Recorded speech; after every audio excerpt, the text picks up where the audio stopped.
What's going on, Planet S.O.N family? It's your main man, JD. For those of you who don't know, I was in the military for 10 years, and here's a random story from my time in the military.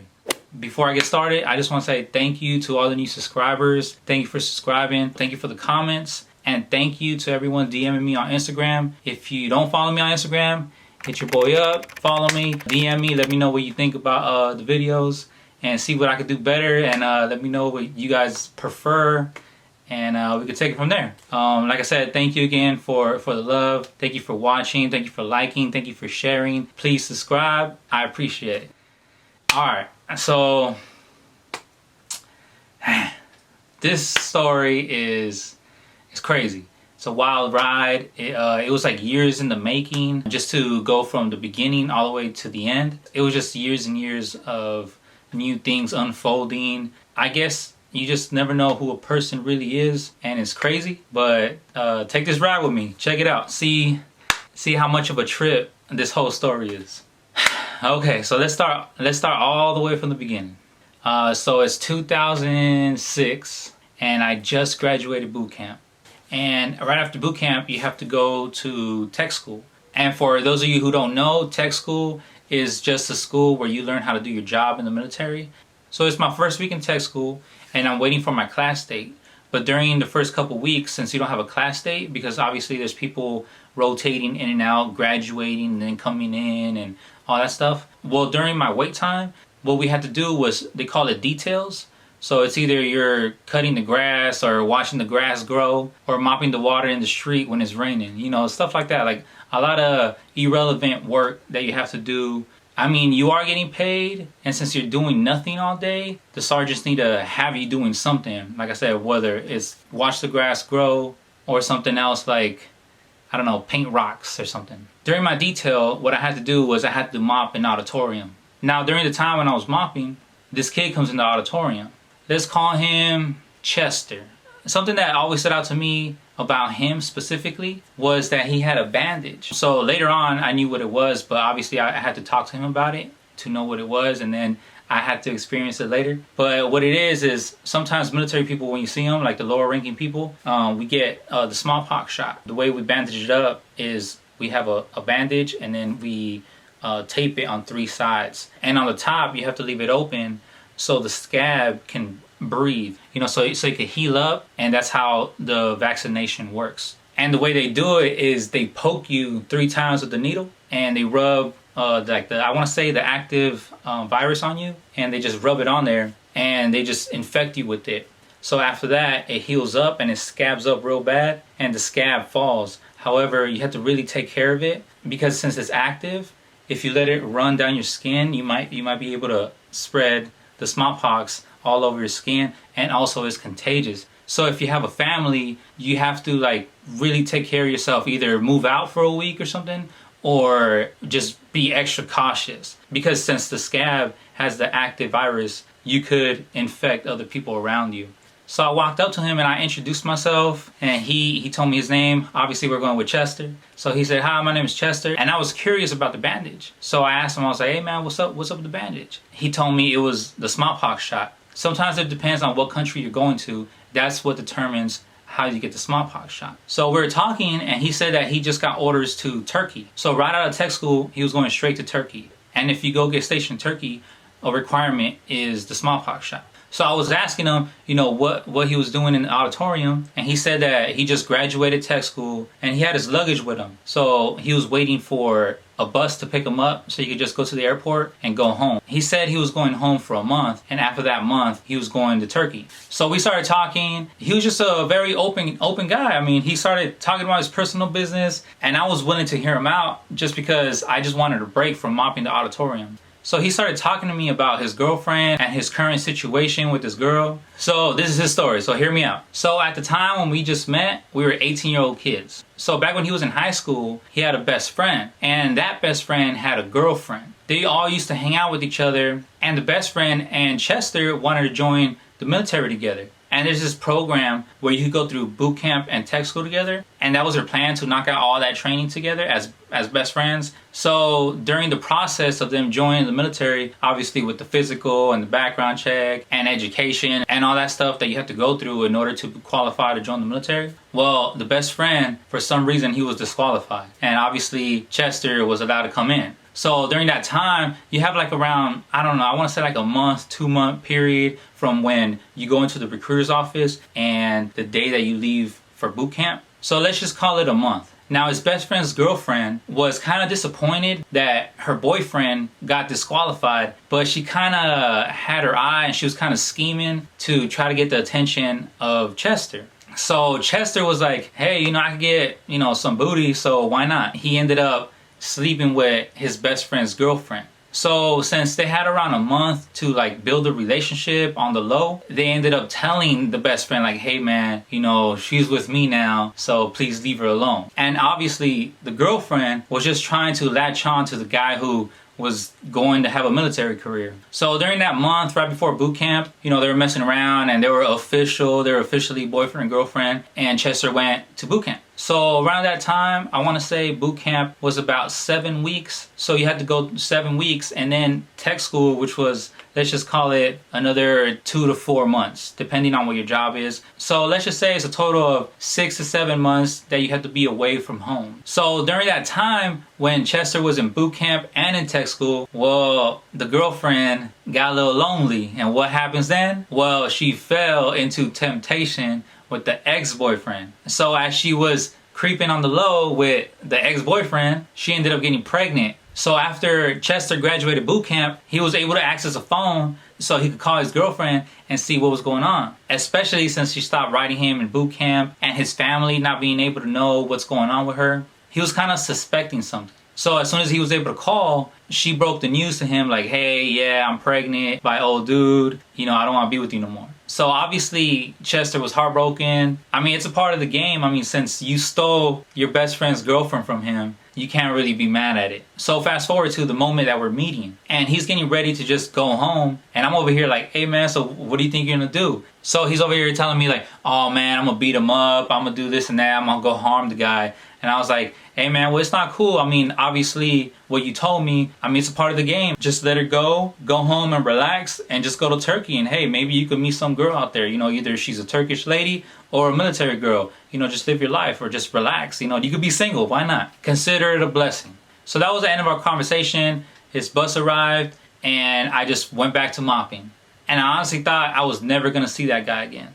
One thing that I learned quickly is that the military is just one big high school. Like, everybody knows somebody who knows somebody, everybody knows you, it's just one big high school, and somehow someone's attached to everybody. The 6 degrees of separation is real in the Air Force. I want to even call it 2 degrees of separation.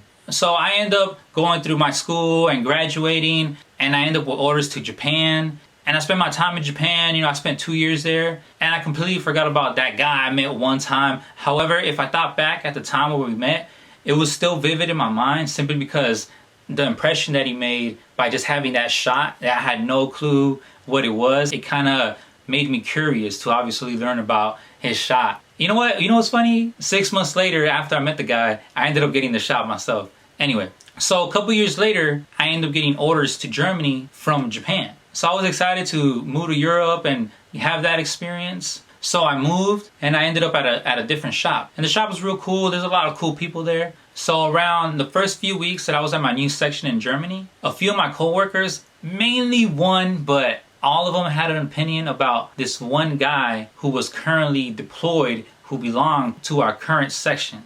And I heard all this hatred. Like, I don't know what it was, but they hated this guy who was deployed. I don't know what they were saying. He's lazy, he smells, and he's just, I don't know, he was just some kind of guy who wasn't likable, he was annoying, and I guess he just triggered people for some reason. So a month into my new section, this guy comes back from deployment. Who do you think it is? It's Chester. So I came up to him, I was like, yo, what's up man, my name is Diaz, nice to see you again. And he was like, oh, we met before? And how I said earlier, he made an impression on me because of the shot. And I also remembered his personal story because it was kind of crazy. And I understood that he didn't remember me because I was just some guy he was talking to on one of the most exciting days of his life. I mean, obviously, from being away from home for 6 to 7 months, and this is your last day in training, why are you gonna remember some guy in the auditorium mopping the floor? So I told him about the story about how we met, and he was like, oh yeah, I kind of remember. So I was just getting to know the guy. He was pretty cool. So as time went on, I kind of understood why he was annoying. However, I don't really take anything personal. I just go to work and I work, and if people want to joke around, that's fine with me. I'll laugh, I'll say a few jokes. So during the first few months that we were working together, we were able to just get to know each other a little bit more. And like I said, he opens up quickly. So he was just telling me his current situation. So he was telling me that during his deployment, he got caught messing around with some girl, where he was sleeping with her and messing around with her. And this is a big deal in the military because general order number 1 while you're deployed is that you can't have sex. That's general order number 1. So if you get caught having sex, it just depends on the commander what they want to do to you, whether they kick you out, whether they demote you, whether they call your wife or your husband back in your home duty station if you're cheating. But if you're single, obviously you still get in trouble.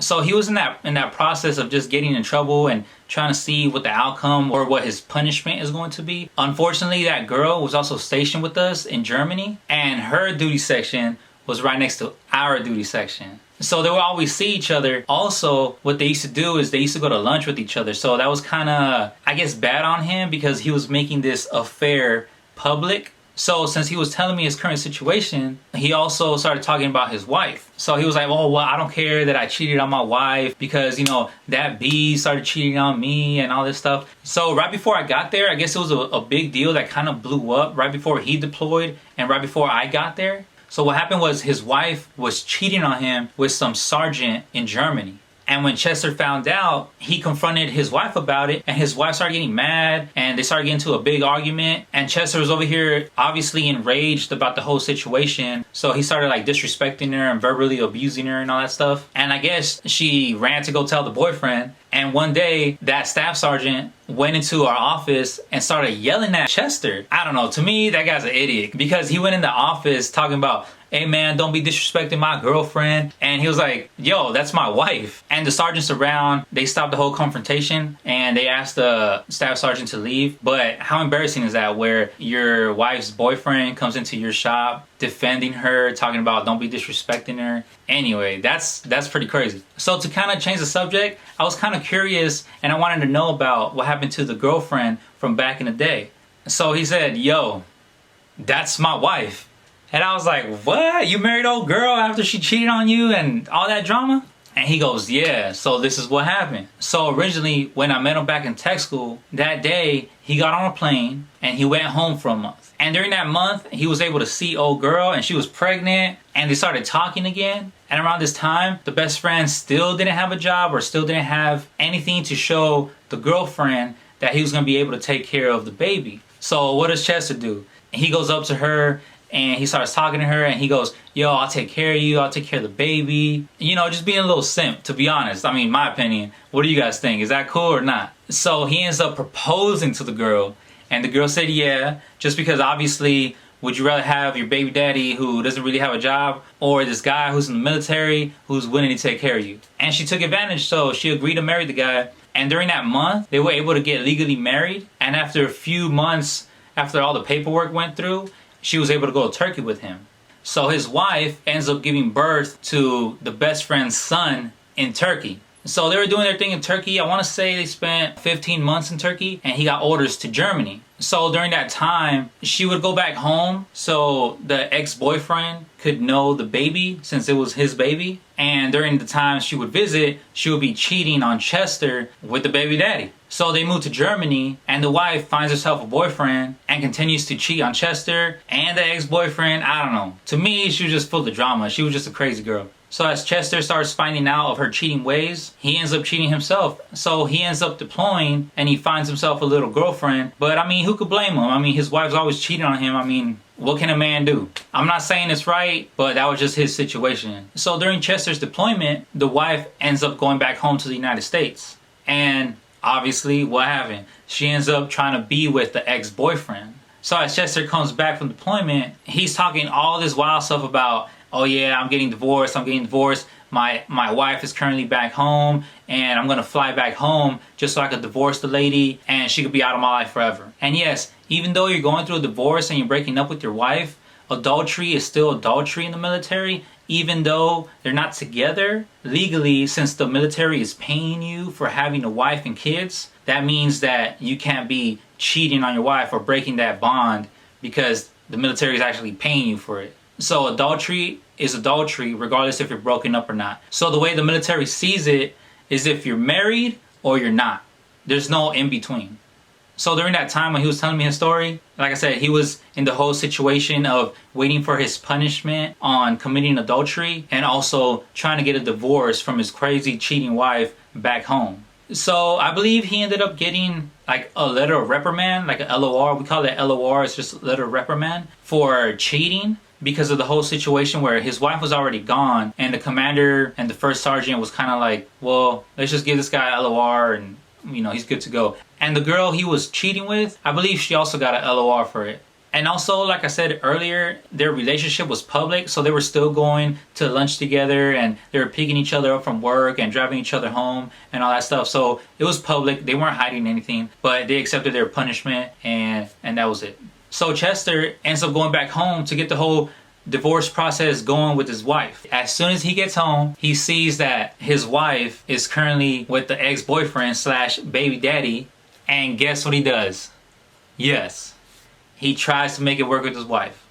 So during that time, I want to say he spent a whole month back home, and he ends up bringing back his wife. So he brought back his wife to Germany and also her baby. He broke it off with his girlfriend who worked next door, and he was just trying to make it work with his wife. So I don't know, I guess he was embarrassed about the whole situation. Who wouldn't be? But the way he played it off was like he was in control of everything, where he would come up to me and he'll be like, hey Diaz, let's go party at this one party city and let's get some girls and all that stuff. And I was like, bro, you're married, you can't be cheating on your wife. And he goes, no, me and my wife, we have this agreement, we have this open relationship, she could be with whoever and I could be with whoever. And I was like, nah bro, your wife just cheats on you and you're just trying to make an excuse for being with her.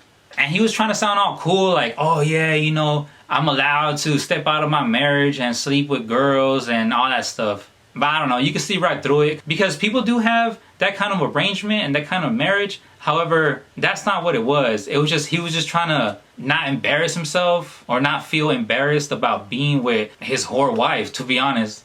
So like I said earlier, this guy could be annoying to people. He wasn't very liked by the people around him, like our coworkers. Also, he wasn't in control of his relationship, his health. Like, he would get in trouble a lot. Even with his finances, I remember he was trying to sell me his PS3 games just because he couldn't afford gas. And I was like, man, that's crazy how you can have a whole military career and your personal problems just drain you. And I guess he just wasn't in control of anything in his life, to be honest. So as you guys know, me and him, we worked together. And my shop, we were real close-knit. We liked each other. We liked to hang out with each other. We would go to each other's houses, or we would go to restaurants. We would go to bars. We would just hang out with each other. So for my birthday, people would come over to my house and we would hang out, we would drink and eat cake. And it was just a fun time that we would have with each other. One thing I always remembered about Chester is that he would drink Wild Turkey whiskey. And I don't know about you guys, but to me, Wild Turkey is just disgusting. I'm sorry for everybody who drinks Wild Turkey, but I don't know. I just think it's disgusting. And at parties, he would have a whole bottle all to himself because who wants to take a sip of Wild Turkey? So like I said, he would show up at my house. He would show up at everybody else's house. So as time went on, the drama was still there. His wife was still doing her thing and he was still pretending that it was okay and he was cool with it while he was out there, cheating on his wife, living that player lifestyle. And he ends up getting his wife pregnant. So his wife has a kid and now they have 2 babies at their house. So during the pregnancy, he ends up drinking a lot more. And obviously, if you're not in control of your life, certain vices are gonna end up taking control of you.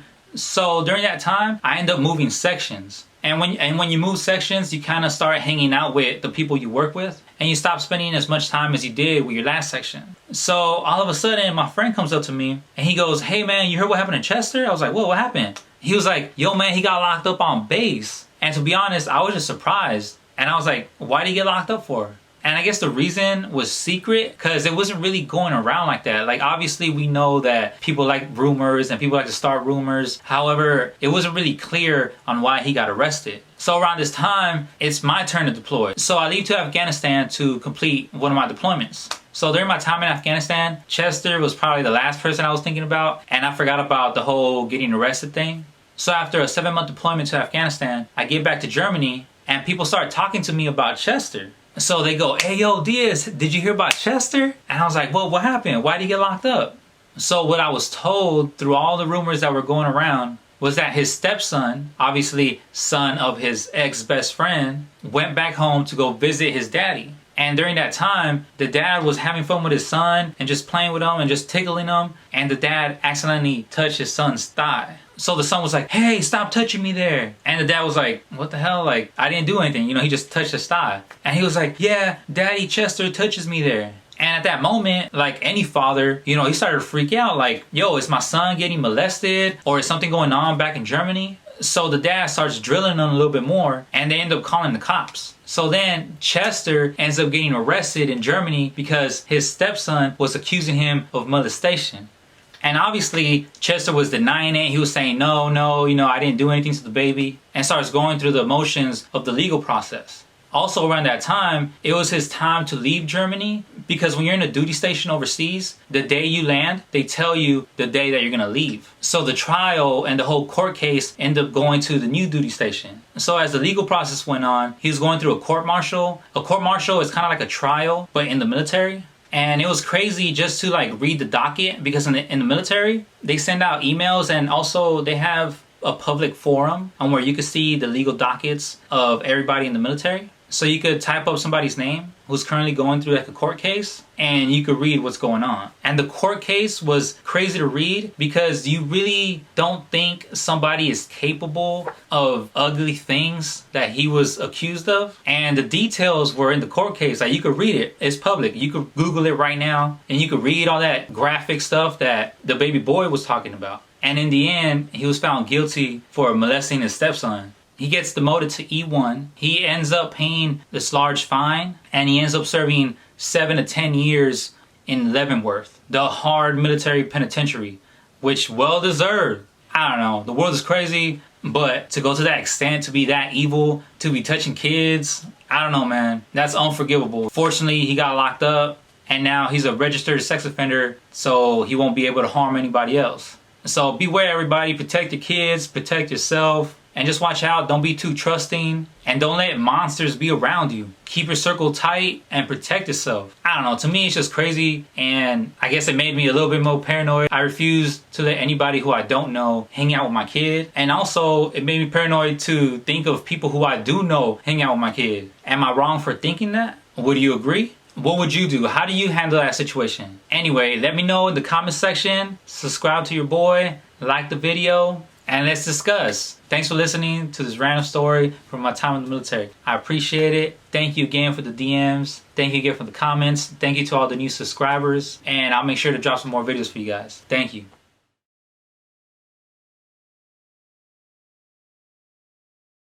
Make sure you say a prayer for that little boy so you get some help and he could heal from his childhood traumas.